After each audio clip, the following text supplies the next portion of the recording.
Bienvenidos al Bibliófilo. Hoy les traigo un libro del poeta griego, ganador del Premio Nobel de Literatura de 1979.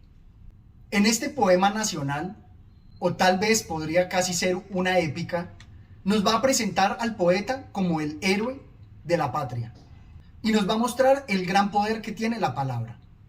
También me parece muy curioso que llegue a la lectura de este libro después de haber leído a Nelly Sachs, a Eugenio Montale o a Quasimodo Salvatore, ya que me permite hacer unas relaciones entre estos poemas que enriquecen su lectura. Si hubiera sido antes, de pronto no lo hubiera disfrutado de igual manera. Es algo muy curioso que se presenta en la secuencia de lecturas que vamos haciendo. Como lo veíamos en el video de El arte de leer, es muy importante tener esas referencias presentes, que son las referencias que nosotros mismos creamos de las obras que vamos leyendo. Se trata del libro Dignum Est de Odiseas Elitis.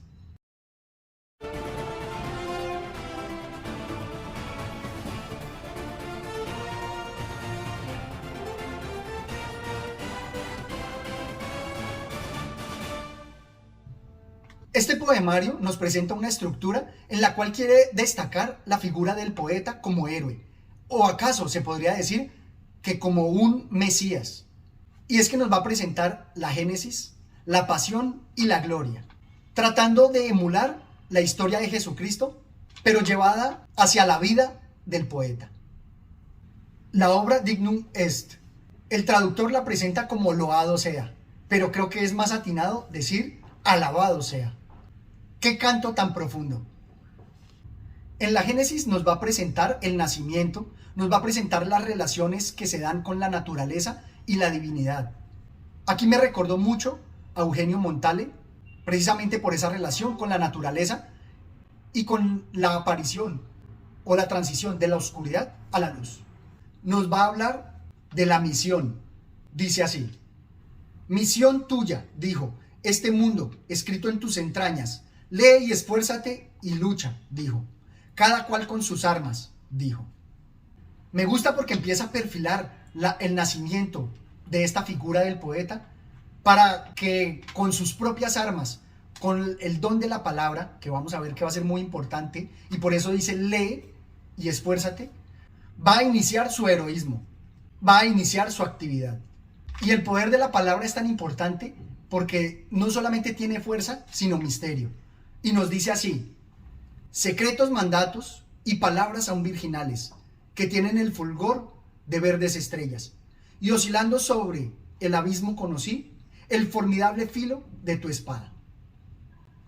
Me gusta este pasaje porque muestra las diferentes lecturas que se pueden dar en el esquema que nos presenta de sus versos, porque también se puede leer como secretos mandatos y que tienen el fulgor y oscilando sobre el formidable filo.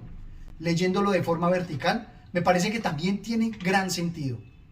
Pero también me gusta que muestra el poder de la palabra, que es el poder de un arma, de una espada, porque tiene el poder del misterio, el poder de secretos mandatos. Luego en la pasión nos va a presentar todo lo que envuelve la vida, el dolor, el amor, todas las necesidades y el día a día. Y es que nos va a presentar el contraste entre el hombre común, el hombre mediocre, por decirlo así, y el héroe, que sería el poeta.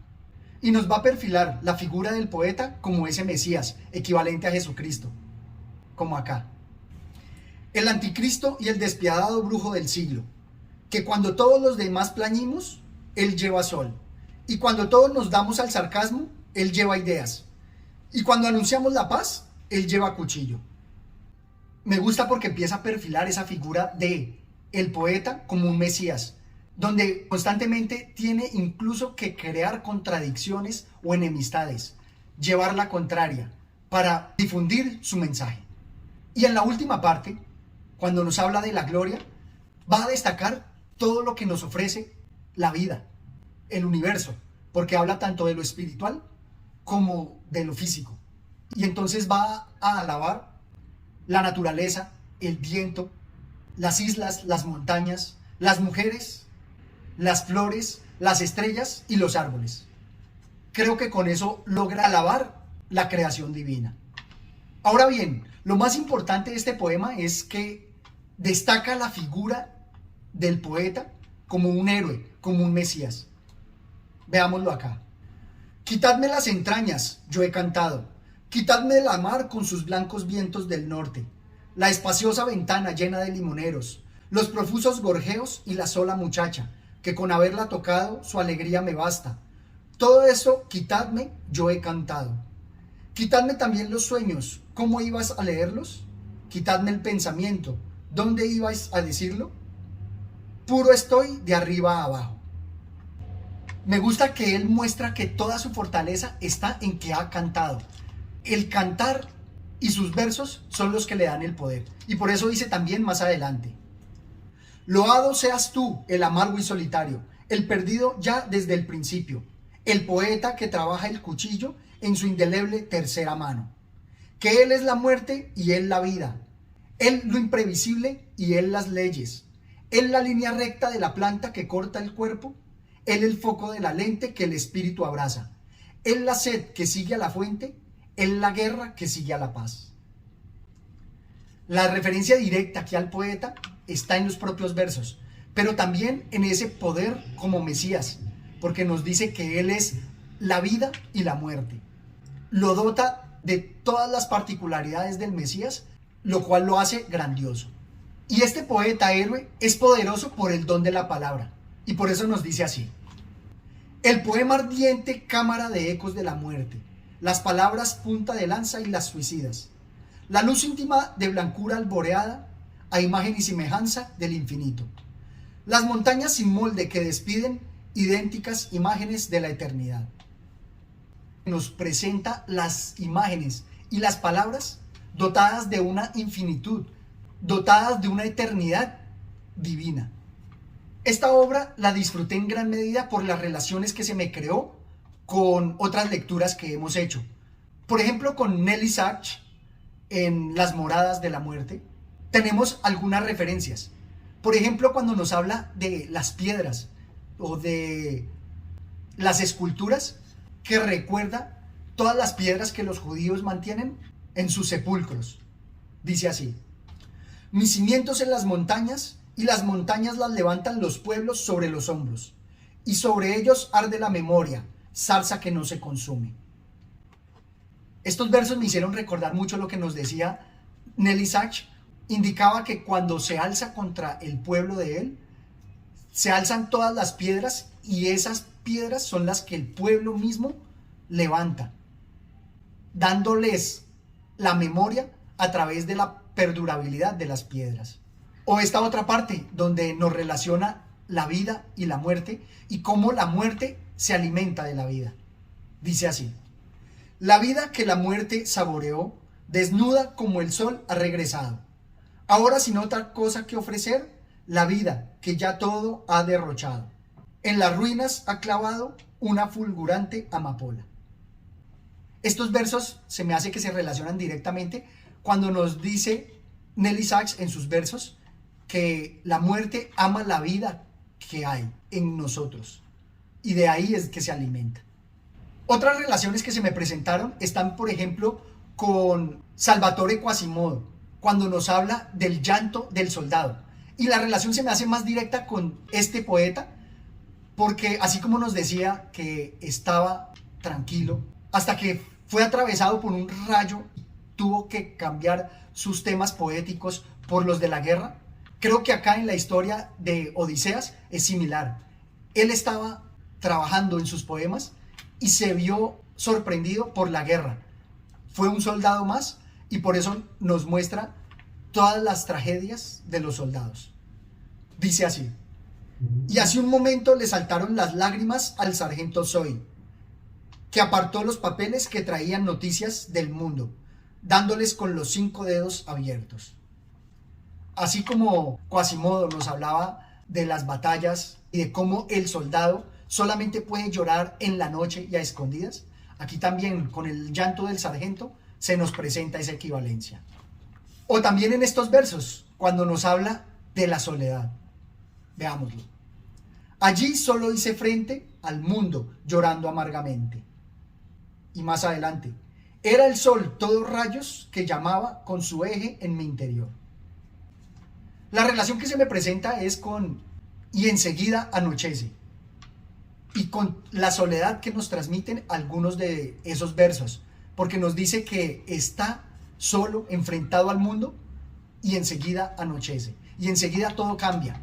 Y aquí nos dice, Él hace frente al mundo, y esos rayos del sol que están en su interior lo van a cambiar. Vamos a ver, como lo decíamos anteriormente, que va a verse enfrentado a la pasión de las guerras, a la pasión que nos presenta de este héroe que debe salvar su nación, a su patria. Las relaciones que encontré con Eugenio Montale están, por ejemplo, en estos versos donde nos habla del otro, la otrocidad que hemos destacado en varias obras. ¿Ves? Dijo, ellos son los otros, y no puede ser ellos sin ti, como no puede ser sin ellos tú. ¿Ves? Dijo, ellos son los otros, y los debes afrontar a toda costa, si deseas que indeleble tu forma se mantenga como es. Estos versos mantienen esa tensión y en cómo con el otro nos definimos a nosotros mismos. Algo que veíamos que trabajó también en unos versos Eugenio Montale. O la relación más latente me parece que se presenta con la naturaleza, cuando habla de el florecimiento y el renacer, ese poder que tiene la naturaleza de renacer, de reflorecer. Dicen así los versos: me tonsuraré, monje, de las cosas florecientes. Y más adelante: loado sea el suelo que desprende un olor a rayo como de azufre, el fondo del monte donde florecen los muertos flores del mañana. Me gusta porque muestra que es adicto al poder de la naturaleza, que también es divino por ese poder de florecimiento y de renacimiento. Y también porque nos da la esperanza de que luego de los muertos, o como base de los muertos, después va a florecer y va a generarse la gloria. Pero el pasaje que más me gusta, que es extenso, se trata de los mulateros. Los invito a que lo lean. Solamente quiero resaltar aquí cómo él destaca el poder de la palabra, no solamente en el presente, sino en la posteridad. Porque poniendo a hablar a Zoe con Lefteris, que gracias a la traducción de esta obra y a las notas que sugiere, nos habla de la libertad y de la vida. Y en esas conversaciones donde se habla de lo cotidiano y de lo inmanente, del sentido de la vida, poniendo en contraposición a los mulateros que están en la vida del día a día, hablando ellos sobre eso trascendente, nos destaca lo siguiente: lo que uno no ama, hermano, eso es lo que tiene que temer, que lo ha perdido de entrada, ya puede aferrarse a ello. Pero las cosas del corazón, puedes estar tranquilo, no hay forma que se pierdan. Y para eso están los destierros. Tarde o temprano, los que han de encontrarlas, las encontrarán. Le preguntó a su vez el sargento Zoe, y según tú, ¿quién las encontrará? Y entonces Lefteris, lentamente señalando con el dedo: tú y yo, hermano, y todo aquel marcado por este momento que nos escucha. Me gusta de este pasaje esa conversación en donde Lefteris, que es la libertad, habla con la vida, loando lo que está en el interior, el real sentido de la vida, esto que amamos y está en nuestro corazón. Pero también me gusta la parte que destaca lo inmanente, lo imperecedero, y haciendo del presente un eterno, algo que se mantiene, porque dice, marcado por este momento, que es lo actual, que nos escucha. O sea, nosotros, por ser privilegiados y escucharlo a través de la lectura, así hayan pasado 100 años, por el simple hecho de leerlo, vamos a encontrar lo que buscamos. Vamos a encontrar ese sentido de la vida. Porque el escuchar no es solamente de ese momento, sino escucharlo a través de esta lectura. Esto es todo cuanto tenía por compartir con ustedes. Los invito a leer esta grandiosa obra. Y por qué no, que me dejen sus comentarios si encuentran que las relaciones con las lecturas de los otros poetas resultan o no pertinentes. Hasta una próxima oportunidad. Gracias.